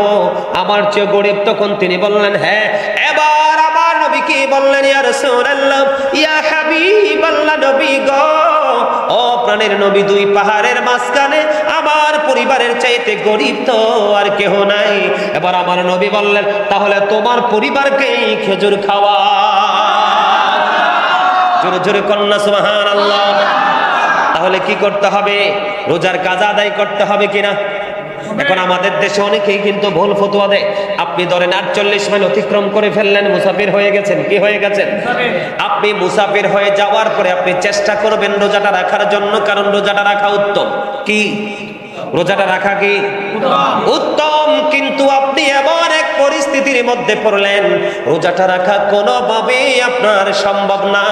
আপনি যদি রোজাটা না রাখতে পারেন, মৃত্যুর সম্ভাবনা বা শারীরিক ক্ষতির সম্ভাবনা থাকে, তখন আপনি রোজাটা ভাঙতে পারবেন। পরে এই রোজাটা যতদিন ভাঙবেন ততদিন আবার আপনাকে যেই কোনো কারণে যে ইসলামের শরীয়তের যে বিধান, ইসলামের যে আইন, রোজা ভাঙ্গার যে বিধানগুলো আছে, ওই বিধানের আওতায় যদি আপনি আসেন, যদি রোজা রাখা সম্ভব না হয়, তাহলে অতগুলো রোজা আপনি পরে আদায় করে নেবেন। তারপরেও ইচ্ছা করে রোজা ভাঙ্গা যাবে না, ঠিক কিনা বলেন? আরো জোরে। যেমন একজন অসুস্থ ব্যক্তি, তিনি যদি রোজা রাখে, তার অসুস্থতা আরো বেড়ে যেতে পারে। কি হতে পারে? এই ক্ষেত্রে তিনি রোজাটা ভাঙতে পারবেন। একজন মা বন্ধু, তার গর্ভে সন্তান আছে, উনি রোজা রাখলে তার গর্ভের সন্তানের ক্ষতি হতে পারে, সম্ভাবনা বেশি, তাহলে এই ক্ষেত্রে তিনি রোজা ভাঙতে পারবে। একজন মায়ের কোলে ছোট্ট দুগ্ধপোষ্য বাচ্চা আছে, ওই মা যদি রোজা রাখে, বাচ্চাটা দুধ পাবে না। বন্ধু, এই ক্ষেত্রে আপনি রোজা ভাঙতে পারবেন। এইরকম রোজা ভাঙ্গার যে কারণগুলো, এই কারণগুলো ছাড়া আপনার রোজা ভাঙ্গার কোনো বন্ধ স্কোপ নাই, ঠিক না বলে? আরো জোরে। তাহলে রোজা সম্পর্কে সচেতন হবেন তো? আরো জোরে। গজলটা গাইতাম নি, রোজা নিয়ে আমি একটা গজল লিখছি, খুব চমৎকার, শুনবেন সবাই? পারবেন নি গাইতে আমার সাথে? পারবেন? আমি একটু গাই, আপনারা সুর দেওয়ার চেষ্টা করবেন। হ্যাঁ। এসেছে রমজান, হেসেছে ভুবন, পাগল পাহারা মুমিন। এসেছে রমজান, হেসেছে ভুবন, পাগল পাহারা মুমিন। দিন পোড়াবে রেখে রোজা, বলেন দিন পোড়াবে রেখে রোজা, শোধ হবে সব ঋণ। পাগল পাড়া মুমিন, বলেন পাগল পাড়া মুমিন। এসেছে রমজান, হেসেছে ভুবন, পাগল পাড়া মুমিন।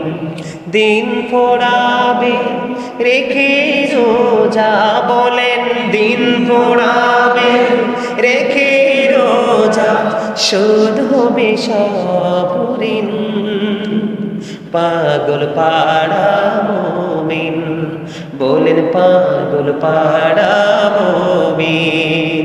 দিওয়ানা হলো মুমিনেরা, করিতে বরণ রমজান।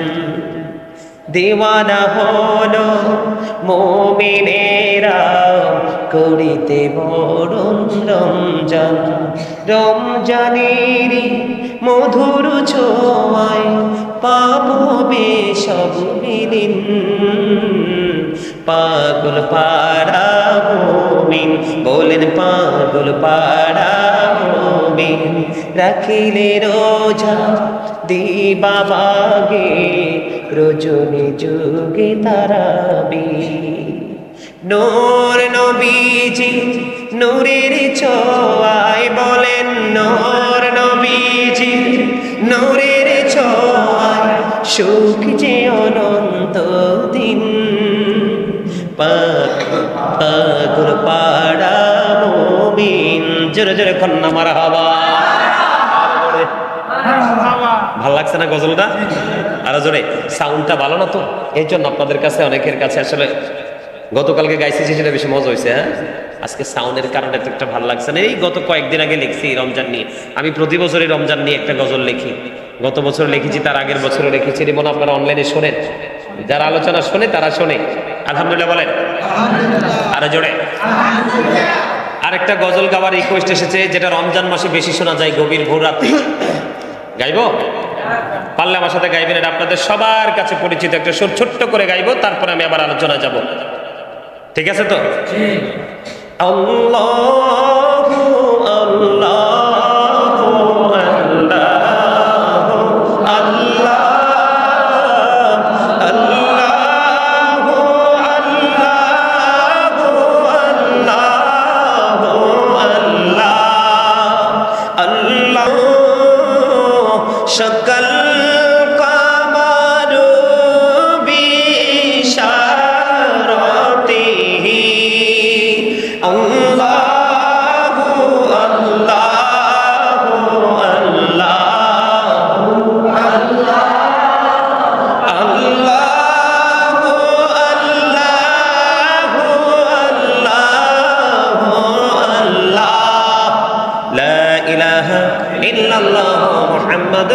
রাসূলুল্লাহ সাল্লাল্লাহু আলাইহি ওয়াসাল্লাম। জোরে জোরে করে আলহামদুলিল্লাহ।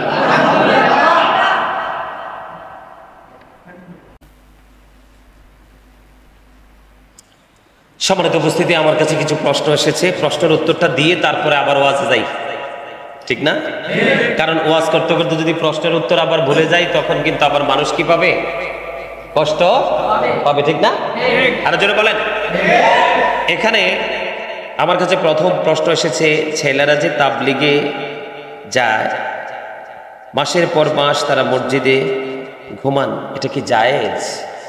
এই বিষয়টা নিয়ে আলোচনা করলে এখন বর্তমান সময়ে অনেকেরই কিন্তু কলিজায় লাগবে, তারপরেও কি একটু বলবো? আপনাদের শোনার দরকার আছে।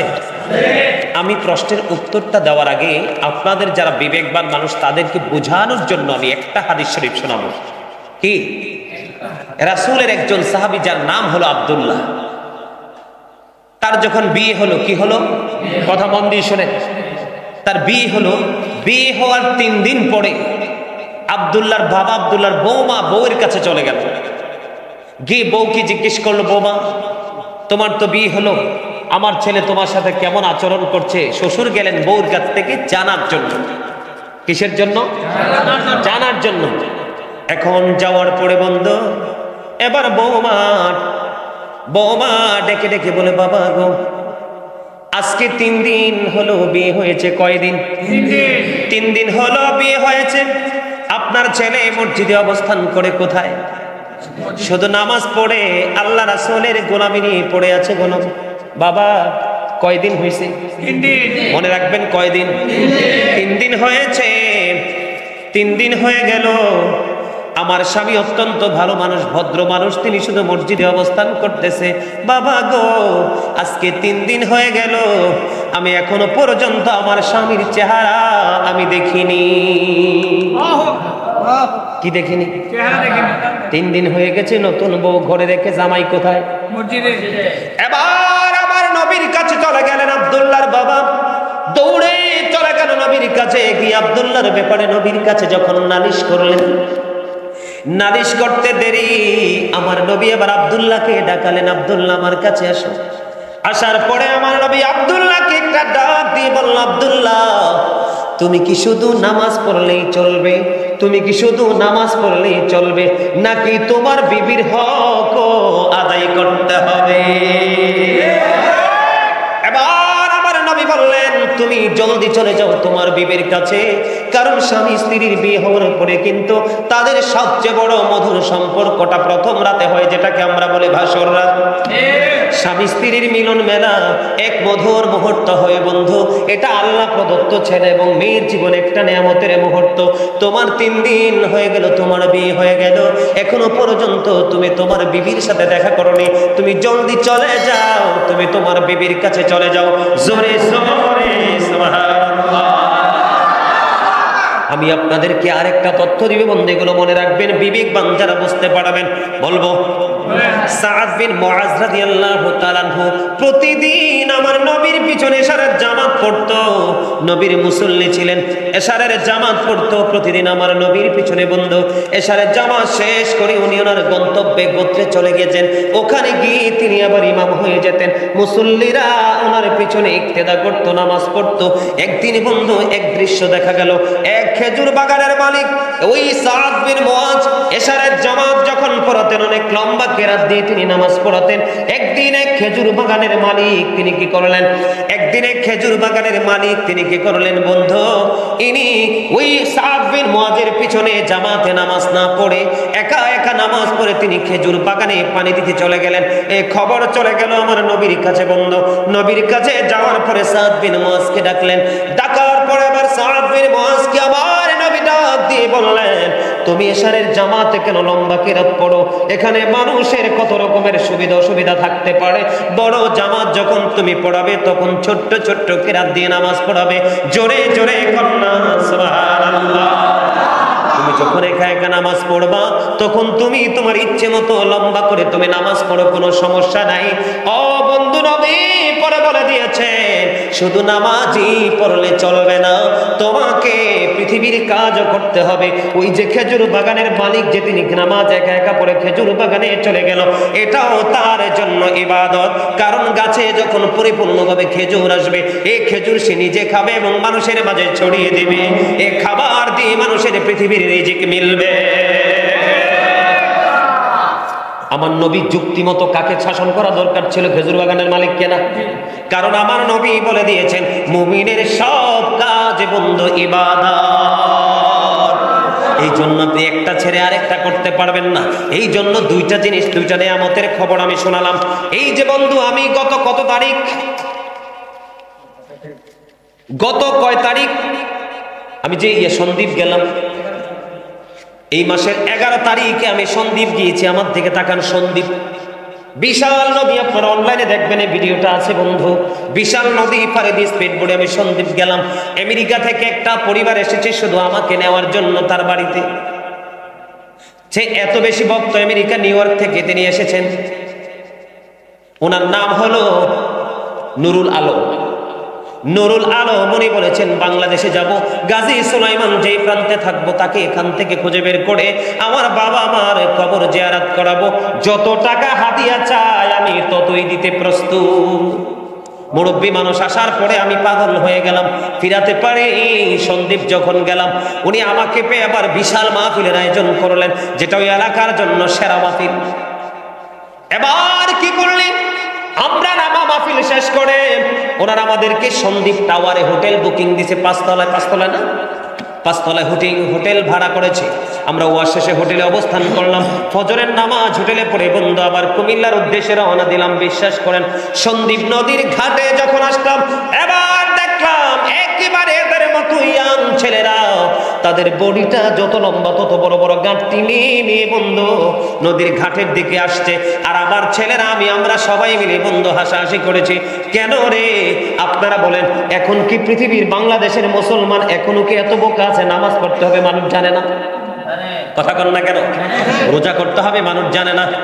তারা যে বিভিন্ন দেলায় থেকে ঘুরে এই মসজিদ ওই মসজিদে ঘুমায়, আপনাদেরকে বলে দেই ও বন্ধু, তারা যেটা করে ইচ্ছে করে কি করে, তারাটা ইচ্ছে করে বন্ধু। যেমন ধরেন একজন মানুষ মুসাফির অবস্থায় তার বিশেষ কাজে চলে গেল, কোন জায়গায় বিশেষ কারণে আটকে পড়ে গেল, কোন জায়গায় সে থাকার কোনো সুযোগ পাচ্ছে না, ওই ক্ষেত্রে তিনি একটু সময় মসজিদে অবস্থান করতে হবে। আর না হয় মসজিদে ঘুমাইতে হলে রোজা রাখতে হবে, রোজা রাখা অবস্থায় ইতিকাফ করতে হবে। আর ইতিকাফের উদ্দেশ্যে এই মসজিদে বসতে পারবে, ঘুমাতে পারবে, অন্যথায় ঘুমের কোনো সুযোগ না। তারা যেটা করে ইচ্ছে করে কিনা বলেন? কথা বলেন না কেন? তারা কি কাজ? ধরেন আপনার এলাকায় মসজিদে আসলে এসে তারা কি করবে? মসজিদে এক কোনায় জায়গা নেবে, থাকবে, খাইবে, ঘুমাবে, মনের ইচ্ছা মতো কথাবার্তা বলবে, বাথরুমে যাবে, বাথরুমের বদনা এনে মসজিদের গেটে রাখবে, এই তো নাকি আরো কিছু আছে? যেই মসজিদে দুনিয়ার কথা বলা হারাম। রাত্রে যে ইয়াং ছেলেরা, এই যুবক ছেলেরা তোমরা বলো, যারা ইয়াং, তারা কি রাতের বেলা ঘুমাইলে কি শরীরটা অসুস্থ হয় না? কথা কর না কেন? শরীর কি কিছু হয় না? নাপাক হয় না শরীর? মাঝে মাঝে হয় না? এই মসজিদ হলো আপনি বাহিরে পাপ করে এখানে এসে আল্লাহর কাছে তওবা করবেন, ক্ষমা চাইবেন, ক্ষমা পাওয়ার জায়গা। আর এই বাইতুল্লাহতে এসে আপনি আপনার খেয়াল খুশি মতো গাট্টি পোটলা নিয়ে ঢুকলেন, মনের মতো করে চলাফেরা কথাবার্তা করলেন, রাত্রে ঘুমাইলো, ছেলেটা শরীরটা নাপাক হলো। এবার আপনারা বলেন এই পবিত্র জায়গাকে, এই নাপাক জায়গাটাকে, যে পবিত্র জায়গাকে নাপাক করলো, এই ঋণ কিভাবে সে শোধ করবে? কথা বলেন না কেন? তাবলীগ কাকে বলে জানেন? ওরা তো কথায় কাজে মিথ্যাবাদী। তাবলীগ কাকে বলে জানেন? তাবলীগ আমার নবী যেটা করছেন সেটা। কোনটা? নবী যেটা করেছেন সেটা তাবলীগ বলে। হুজুর কেমনে? যেমন ধরেন আপনাদের এই মসজিদ, যেমন জয়নাল আবদিন সিরাজি ভাই, উনি আপনাদের এলাকার সন্তান, ঠিক না? উনি আপনাদের এলাকার সন্তান। আপনাদের আশেপাশে হিন্দু বাড়ি আসেনি? আছে না? জয়নাল আবদিন ভাই যদি এখান থেকে বের হয়, অথবা আপনাদের মসজিদের খতিব ইমাম সাহেব যদি এখান থেকে বের হয়ে হিন্দুদের মন্দির আশেপাশে খ্রিস্টানদের গির্জা থাকে, ওখানে গিয়ে যদি দিন সম্পর্কে কথা বলে, তাহলে সেটা হবে তাবলীগ। রাসূল যে তাবলীগ করেছেন ওটা হলো ওই তাবলীগ। রাসূলের কাজ ছিল কি? ওই সময় রাসূলের জামানায় কি ইসলাম গ্রহণ করার মতো মানুষ ছিল? ছিল না। আল্লাহ রাব্বুল আলামিন আল্লাহর হাবিবকে পাঠাইছে দ্বীনকে বেঈমান কাফিরদের কাছে পৌঁছে পৌঁছে তাদেরকে ইসলামের সুশীতলের ছায়াতলে আনার জন্য। ওইটা ছিল তাবলীগ। এখন আমাদের দেশে এই মসজিদ থেকে ওই মসজিদ, ওই মসজিদ থেকে ওই মসজিদ, তারা খামখেয়ালি ইচ্ছে মতো, এটা তো কোনো মানি আমি বুঝি না। এই যে আমি আজকে আসছি কুমিল্লা থেকে আপনাদের দেবিদ্বার শিবনগর উত্তরপাড়া গ্রামে আসছি না? এই যে আমিও মুসলমান, আপনারাও, আমি ইমানদার, আপনারাও। আমি কোরআন হাদিস বেশি জানি, কোরআন হাদিস নিয়ে গবেষণা করেছি, পড়ালেখা করেছি, এই জন্য আপনারা জানেন না বিদায় আপনাদেরকে জানানোর জন্য এসেছি। এই যে আমি কাজটা করতেছি এটার নাম হলো তালিম। এক মুসলমান আরেক মুসলমানের কাছে দিন পৌঁছাবে, এটা হলো কি? তালিম। আর একজন মুসলমান কোন বেঈমান কাফের মুশরিকের কাছে দিন দাওয়াত দিতে যাবে, সেটা হবে তাবলীগ। আপনারা বলেন তাদের কথায় তারা ধরা না? কথা বলেন না কেন? মসজিদে এসে ঘুমানোর দরকারটা কি? এনে খাওয়ার দরকারটা কি? এটা হচ্ছে ইবাদতের জায়গা। কিসের জায়গা? আল্লাহর গোলামির জায়গা, নামাজ পড়ার জায়গা, জিকির আজকার করার জায়গা, পবিত্র জায়গা। এখানে ঘুমানোর কোনো বৈধতা নাই। তারা যেটা করছে তাদের সুবিধার জন্য, দল বাড়ি করার জন্য। কারণ বলে হুজুর দলটা বাড়ি করলে লাভটা কি? ওই 61 হিজরিতে ইমাম হুসাইনকে হত্যা করছে, ইয়াজিদ বাহিনীর লাভ হয়েছে কি? কিন্তু হত্যা তো করে ফেলেছে, শহীদ তো করে ফেলেছে। অথচ ইমাম হুসাইন জান্নাতের সরদার। যে ইমানদার যুবকদেরকে জান্নাতে রিসিভ করবে ইমাম হাসান হুসাইন, দুই ভাই। আমার রাসূল বলেছেন, জোরে জোরে কন্যা সুবহানাল্লাহ, আরো জোরে। বর্তমান যুগের তাবলীগী যেটা করছে, আর বিশেষ করে এখন কিছু কিন্তু মহিলা কিছু বেরিয়ে গেছে, এগুলো আরো বাটপার। কিছু মহিলা আছে এগুলো কিন্তু বড় টাউট। আপনারা যারা পুরুষ আছেন আপনারা সচেতন হন। এদের হাতে চটি চটি বই ধরাই দিছে। কি ধরাই দিছে? চটি চটি বই ধরাই দিছে। বোরকা পরে একবারে গেটাপ গেটাপ নিয়ে এই বাড়ি ওই বাড়ি যায়। শোনেন মহিলা, আমার দিকে তাকান। একজন নারী, তার স্বামী, তার উপযুক্ত সন্তান, কি স্বামী, তার উপযুক্ত সন্তান, যেই সন্তান ভালো মন্দ সব বোঝে, আর হলো কি তার বাবা। কয়টা পুরুষ? এই তিনটা পুরুষ ছাড়া একটা নারী তার বাড়ির আঙ্গিনা থেকে বের হওয়া তার জন্য হারাম। কি বাংলাদেশে কি পুরুষের ঠাড়া পড়ছে? বাংলাদেশে কি আলেম ওলামার ঠাড়া পড়ছে যে তুমি চটি বই নিয়ে নিয়ে মানুষের ঘরে ঘরে গিয়ে দাওয়াত দিবা? এরা কিন্তু বিশাল টাকা পায়। খবর নিয়ে দেখেন, বেঈমান কাফেররা এদেরকে টাকা দিচ্ছে ইসলামকে ধ্বংস করার জন্য। যেমনি করে 61 হিজরিতে, কি 61 হিজরিতে যেমনি ইয়াজিদ বাহিনীকে ইহুদিরা ইন্ধন দিয়ে পৃথিবীর লোভ দেখিয়ে ইমাম হুসাইন 72 জন সঙ্গে নির্মমভাবে শহীদ করে দিয়েছেন, সেই ইয়াজিদের প্রেতাত্মা কিন্তু এখনো আমাদের দেশে আছে, কিয়ামত পর্যন্ত থাকবে। এই তাবলীগে মোটেও জায়েজ নাই, মসজিদে ঘুমানো মোটেও জায়েজ নাই, মসজিদে কোনো কিছু করা মোটেও জায়েজ। আপনারা সাবধান থাকবেন, আপনাদের মসজিদে আসতে দিবেন না। এরা যেখানে যায় মসজিদ নাপাক করে ফেলে। কথা কি বুঝতে পারছেন? এগুলো থেকে আপনারা সচেতন থাকবেন, এটা করতে দিবেন না। আপনাদের সন্তানদেরকেও যেতে দিবেন। কারণ আপনি যে গাড়ি নিয়ে ঘুরছেন, লাভ হয়েছে কি? আপনার ঘরে বউ আছে, বউর হক আদায় করতে হবে। মা বাবা আছে, মা বাবার হক আদায় করতে হবে। সন্তান আছে, সন্তানের হক আদায় করতে হবে। তাদের জন্য জীবন জীবিকার জন্য আপনাকে কাজ করতে হবে। বলে হুজুর কাজ করলে লাভ কি? আল্লাহ রাসূল বলেছেন, তুমি যদি সওয়াবের নিয়তে করে থাকো, তোমার এই কাজের বিনিময়ে তোমার আমল নামায় সদকার সওয়াব চলে আসবে। আর জোরে কন্যা সুবহানাল্লাহ। এদের কাছে যেতে দিবেন না আপনাদের সন্তানদেরকে। ছেলেরা পথভ্রষ্ট হয়ে যাবে, ধ্বংস হয়ে যাবে। সম্মানিত উপস্থিতি, এটা মোটেও জায়েজ না। আমরা এগুলো করিও না, আমাদের সন্তান আপন সন্তানকে করতেও দেই না। পীর মুরিদি জায়েজ কিনা? অবশ্যই জায়েজ। পীর মুরিদি কিভাবে জায়েজ জানেন? আল্লাহ রাব্বুল আলামিন বলেছেন, তোমরা আমাকে পাওয়ার জন্য উসিলা তালাশ করো। ওয়াবতাগু ইলাইহিল উসিলা। আল্লাহর উসিলাটা কি? আল্লাহ বলেছেন, ওয়াকুনু মা'আস সাদিকিন। সত্যবাদী লোক। এই সাদিকিনের ব্যাখ্যা করতে গিয়ে শাইখ ইসমাইল হাক্কি রাদিয়াল্লাহু তাআলা আনহু তাফসিরে রুহুল বায়ানের মধ্যে এসেছে, তাফসিরে মাঝহারির মধ্যে এসেছে, তাফসিরে কদরির মধ্যে এসেছে। হক্কানি আলেম এবং হক্কানি আল্লাহর ওলিদের কথা জোরে জোরে সুবহানাল্লাহ। বলে হুজুর লাভটা হবে কি? আল্লাহ বলেছেন, আমার দিকে তাকান। আল্লাহ বলেছেন, join with my dear people, come to my paradise. আল্লাহ বলেছেন, ফাদখুলি ফি ইবাদি, ফাদখুলি ফি ইবাদি ওয়াদখুলি জান্নাতি। তোমরা আমার প্রিয় লোকেদের সাথে যুক্ত হও আর আমার জান্নাতে চলে আসো। আপনি বাড়ি বানাইতে হলে ইঞ্জিনিয়ার লাগে না? অসুস্থ হলে কি ডাক্তার লাগে না? বাচ্চাকে পড়াইতে হলে কি স্কুল কলেজ লাগে না? আরবি শিখাইতে হলে মাদ্রাসা লাগে না? ঠিক তেমনি আপনাকে আধ্যাত্মিকতা শিখতে হলে, পরকালীন জীবনে আপনি সুখী হতে হলে অবশ্যই আপনাকে আল্লাহর ওলিদের কাছে যেতে হবে। ঠিক কিনা বলেন? আল্লাহ বলেছেন যারা আল্লাহর ওলিদের হাতে হাত রাখে তারা যেন আল্লাহর কুদরতি হাতে হাত রাখলো। আল্লাহর ওলিদের হাতের উপর আল্লাহর কুদরতি হাত থাকে। ইন্নাল্লাযীনা ইউবাইউনাকা ইন্নামা ইউবাইউনাল্লাহ ইয়াদুল্লাহি ফাওকা আইদিহি। জোরে জোরে কোন আল্লাহু আকবার। আর জোরে। আপনি আল্লাহর ওলিদের কাছে যাবেন কিসের জন্য? আল্লাহকে চিনার জন্য, রাসূলকে পাওয়ার জন্য, ঠিক না? আমার দিকে তাকান। ইসলাম শুধু শরীয়তেই সীমাবদ্ধ নয়, শরীয়তের পরে তরিকত আছে, তরিকতের পরে হাকিকত আছে, হাকিকতের পরে ইলমে মারিফাত আছে। আপনি শরীয়ত মানলেন কিন্তু মারিফাতকে মানলেন না, মারিফাতকে মানলেন শরীয়তকে মানলেন না, আপনি পরিপূর্ণ কখনোই হতে পারবেন না। দেহ ছাড়া যেমন রুহের দাম নাই, রুহ ছাড়া তেমনি দেহের দাম নাই। এগুলো আপনাদেরকে বুঝতে হবে। আপনি যখন আল্লাহর ওলিদের সাথে যুক্ত হবেন, আল্লাহ কি বলছে? ওয়াদখুলি জান্নাতি, তাদের সাথে আমার জান্নাতে চলে আসো। আল্লাহ বলেছেন ওয়া উলিল আমরি মিনকুম, তোমাদের মধ্যকার যারা উলিল আমর আছে, শায়েখ আছে, তাদের অনুগত্য করো। আল্লাহর অনুগত্য করো, আল্লাহর রাসূলের অনুগত্য করো এবং আল্লাহর ওলিদের অনুগত্য করো, হক্কানি আলেমদের অনুগত্য করো। কেন করবেন জানেন?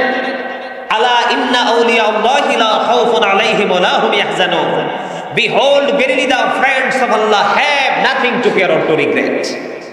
আল্লাহর ওলিদের কোনো ভয় নেই, তাদের কোনো দুঃখ নেই, তাদের কোনো চিন্তা টেনশন কোনো কিছু নাই, মরার পরও নাই, or to regret, তারা পরকালেও সেম্পিয়া।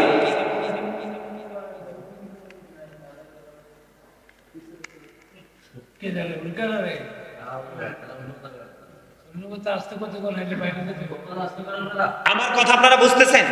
আমি কিন্তু হাদিসে যাই নাই, সবগুলো কিন্তু কোরআনের দলিল। কিসের? আল্লাহ বলেছেন নাহনু আউলিয়াউকুম ফিল হায়াতিদ দুনিয়া ওয়া ফিল আখিরাহ, we are your protecting friends in the life of the world and in the hereafter. আমরাই তোমাদের বন্ধু দুনিয়ার জীবনে এবং পরকালের জীবনে। জোরে কন্না সুবহানাল্লাহ। মানুষ মরে গেলে কবরে যায় না? আমরা কিন্তু সবাই দেখি মাটির ঘর করছি, বাঁশ দিয়ে ছাউনি দিছি, তাকে মাটি দিয়েছি, কিন্তু কবরের ভিতরটা কিন্তু দুই রকম। করকম? একজনের জন্য নিয়ামত, আরেকজনের জন্য কিয়ামত। একজনের জন্য কি নিয়ামত, আরেকজনের জন্য। আপনি আল্লাহওয়ালা লোকেদের সাথে যুক্ত হয়ে, আল্লাহর ওলিদের সাথে যুক্ত হয়ে আপনি যখন কবরে যাবেন, এদিকে তাকান। মানুষ তো মনে করে যে মানুষ মরে গেলে কবরে লাশ হয়ে পড়ে থেকে, আসলে এরকমটি নয়। আল্লাহ রাব্বুল আলামিন ওয়াজ করতেছেন ইনদা রাব্বিহিম ইউরযাকুন, দে রিসিভ ফুড ফ্রম আল্লাহ। আল্লাহওয়ালা লোকেরা যখন কবরে যায়, তাদের কবরে আল্লাহ রাব্বুল আলামিন জান্নাত থেকে খাবার পাঠিয়ে দেয়, আর তারা জান্নাত থেকে খাবার রিসিভ করে। সুবহানাল্লাহ। এই জন্য আপনাকে আল্লাহর ওলিদের কাছে যেতেই হবে, অন্যথায় উপায় নাই। আছে? এটা 100% জায়েজ। তারপরে আরেকটা প্রশ্ন করেছেন আমাকে, সম্মানিত উপস্থিতি, কিয়াম নিয়ে বর্ণনা। কিয়াম মানে দাঁড়ানো। কিয়াম মানে কি? দাঁড়ানো। কিয়াম নিয়ে বর্ণনা করতে গেলে কিন্তু কোরআন হাদিস দুটাই লাগবে। একটু আপনাদের সামনে আলোচনা করব, শুনবেন ছোট্ট করে। আচ্ছা, আপনাদের কাছে আপনাদেরকে বলি, আপনারা যখন দুনিয়ার কোনো কাজ করেন, আমরা দুনিয়ার যখন কোনো কাজ করি, দুনিয়ার যেমন ধরেন আমরা এখানে কি বসা, আমি আসার পরে কিন্তু অনেকে দাঁড়াইছে, কি করছে? এটা কি আমাকে সম্মান করছে? এটা কি নাজায়েজ? হ্যাঁ, কথা বলেন। ওই দিন নোয়াখালীতে গেছিলাম এক প্রোগ্রামে, বুঝছেন তো? নোয়াখালীতে যাওয়ার পরে দেখছে যে অপু ভাই চিতুষিতে ওয়াজ করতে গেছি। এখন এইরকম ধরনের কিছু প্রশ্ন আমাকে করছে পাবলিক।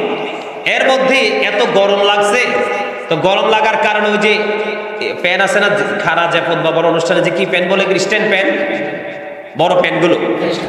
এখন তিনি কি করছে, আমার এই ঘাম দেখে দৌড়ে কাছে আসছে, আয়সা তিনি কি করছেন, প্যান্টটা আমার কাছাকাছি একবারে মানে পাওয়ারফুল ভাবে তিনি ওপেন করে দিছে। একটু লাগছে, আমি ঠান্ডা হয়ে গেছি, আমি একটু আরাম পাইছি। তখন আমি অপু ভাইকে প্রশ্ন করলাম, এই যে আমি ঘামায় গেলাম, আপনি যে পিছন থেকে দৌড়ে আসলাম, প্যান্টটাকে আইনা আমার সামনে লাগাই দিলেন, আমি ঠান্ডা হয়ে গেলাম, এই কথাটা কোন কিতাবে লেখা আছে? এবার তো দর্শক সব আশ্চর্য হয়ে গেছে, হুজুর এটা তো কোথাও লেখা নাই। তো এটা কোথাও লেখা নাই, এই জন্য এটাকে নাজায়েজ বলতে পারবেন আপনি? কয় না হুজুর, এটা আপনার প্রয়োজনে ব্যবহার করা হয়েছে, কিন্তু নবীর ক্ষেত্রে আমরা যেটা করি প্রয়োজনে করি না, মহাব্বতে করি, কোরআন এবং হাদিসের দলিল নিয়ে করি, আপনি এটাকে কিভাবে নাজায়েজ বলেন? তাহলে আমার বুঝতে হবে আপনার বিবেকটা সরু, ঠিক না? এটার প্রসারতা নাই, বিবেকটা কি হয়ে গেছে, পাওয়ারটা লেস হয়ে গেছে। আমার দিকে তাকান বন্ধুরে আমার, মা আয়েশা সিদ্দিকা রাদিয়াল্লাহু তাআলা আনহা থেকে হাদিস খানা বর্ণিত, মসজিদে নববীর মধ্যে যখন মিম্বার তৈরি হলো, আপনাদের এখানে মিম্বার আছে না নাই? আছে। মসজিদে নববীর মধ্যে যখন বন্ধ মিম্বার তৈরি হয়ে গেল, মিম্বার তৈরি হয়ে যাওয়ার পরে হাসান ইবনে সাবিত রাদিয়াল্লাহু তাআলা আনহু মসজিদে নববীর মিম্বরে দাঁড়াইয়া কুফরিকে নিন্দা করে, রাসূলের শানকে বৃদ্ধি করে, রাসূলের শানকে বৃদ্ধি করে দাঁড়িয়ে দাঁড়িয়ে নাত পরিবেশন করেছিল। জোরে জোরে সুবহানাল্লাহ। তখন আমার নবী খুশি হয়েছিল না বেজার হয়েছিল? তার দলিল হলো আমার নবী তখন খুশি হয়ে আল্লাহকে ডাক দিয়ে বলল, আল্লাহ তুমি হাসান ইবনে সাবিতকে রুহুল কুদ্দুসের মাধ্যমে সাহায্য করো। জোরে কন্না সুবহানাল্লাহ। সাহাবীরা দাঁড়াইয়া করছে না বৈশা? সাহাবীর যদি দাঁড়াইতে পারে, আপনার আমার মাজায় কে এতই ব্যথা, নবীর সম্মানে দাঁড়াতে পারবো না? মেম্বার যখন আসে, চেয়ারম্যান যখন আসে, কোনো খেলার যখন প্রধান অতিথি আসে, সবাই চেয়ার ছেড়ে দাঁড়িয়ে যায়, এটাকে আপনি নাজায়েজ বলতে পারবেন? এখন আপনারা প্রশ্ন করতে পারেন, অনেকেই নবী তো সশরীরে জিন্দা ছিল তখন, এখন নবী তো নাই, কেন নবীকে দাঁড়িয়ে সালাম দিব?